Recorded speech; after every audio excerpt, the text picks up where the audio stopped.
নমস্কার বন্ধুরা, welcome to my channel Piyali's magic foods. আরও একটি নতুন রেসিপিতে আপনাদের সকলকে স্বাগত জানাই। সামনে প্রচুর ফেস্টিভ্যাল, তাই ভাবলাম আপনাদের সাথে একটা ডেজার্টের রেসিপি শেয়ার করি। আজকে দারুণ একটা 2-in-1 মিষ্টি রেসিপি আপনাদের সাথে শেয়ার করব, যেটা বাড়িতে থাকা দুইখানা উপকরণ দিয়ে তৈরি করা যাবে, কিন্তু খেতে একেবারে দোকানের মতো লাগবে এবং খুব সহজেই 8 থেকে 10 মিনিটের মধ্যে এই সন্দেশটা তৈরি হয়ে যাবে।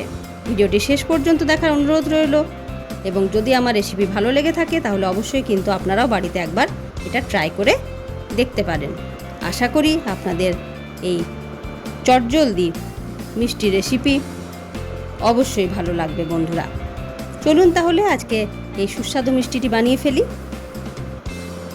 প্রথমে একটি ফ্রাইং প্যান নিয়ে নিলাম, দিয়ে দিলাম এর মধ্যে 2 চা চামচের মতো দেশি ঘি, দিয়ে দিলাম 1 কাপের মতো দুধ। খুব হালকা যখন দুধটা গরম হয়ে এলো তখন গ্যাসের ফ্লেম অফ করে দিয়ে এর মধ্যে 5 কাপের মতো মিল্ক পাউডার দিয়ে দিলাম। এরপর দুধের সাথে ঘিয়ের সাথে ভালো করে মিল্ক পাউডারটাকে এইভাবে মিশিয়ে নিচ্ছি। খুব ভালো করে মিশিয়ে নিতে হবে যাতে কোনো রকম লাম্পস না থেকে যায়। দেখুন বেশ সুন্দরভাবে মিল্ক পাউডারটা লিকুইড মিল্কের সাথে মিশে গেছে। এরপর আবার গ্যাসের ফ্লেম অন করে দিতে হবে। এইভাবে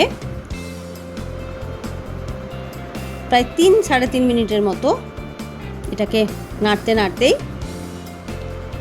ফুল ফ্লেমে থাকবে গ্যাস, কিন্তু এটা তৈরি হয়ে যাবে। এই যে হাতে একটু নিয়ে দেখে নেবেন, যদি দেখেন এরকম দলা পাকানো যাচ্ছে তাহলে বুঝতে হবে এটা একেবারে রেডি। গ্যাসের ফ্লেম অফ করে দিতে হবে। অর্ধেকটা পোর্শন এরকম হোয়াইট রেখে দিলাম এবং অর্ধেকটা পোর্শনের মধ্যে আমার বাড়িতে থাকা যে চকলেট সিরাপ সেটাকে মিশিয়ে দিলাম। আলাদা করে কোনো রকম কোকো পাউডার এখানে আমি ব্যবহার করছি না, কারণ অনেকের বাড়িতেই কোকো পাউডার সবসময় অ্যাভেলেবেল থাকে না। সাধারণত যখন কেক বানানো হয় তখন হয়তো আমরা কোকো পাউডার নিয়ে আসি, বা কোনো চকলেট ফাজ বানানোর সময়। যদি বাড়িতে কোকো পাউডার নাও থেকে থাকে তাহলেও কিন্তু এই চকলেট বরফি বা চকলেট সন্দেশটা বানানো যাবে। এই চকলেট সিরাপ যদি থেকে থাকে তাহলে সেই চকলেট সিরাপ এর সাথে মিশিয়ে দেবেন। তারপর এইভাবে প্রথমে হোয়াইট পোর্শন, তারপর চকলেটের পোর্শনটাকে এভাবে একটা পাত্রের মধ্যে সেট করে নিতে হবে। একটু অবশ্যই আগে ঘি বুলিয়ে নেবেন। 1 থেকে 1.5 ঘন্টার মতন বাইরেও রেখে দিতে পারেন, অথবা ফ্রিজেও কিছুক্ষণ রেখে দিয়ে তারপর বের করে আপনার ইচ্ছে মতো শেপে কেটে নিতে হবে।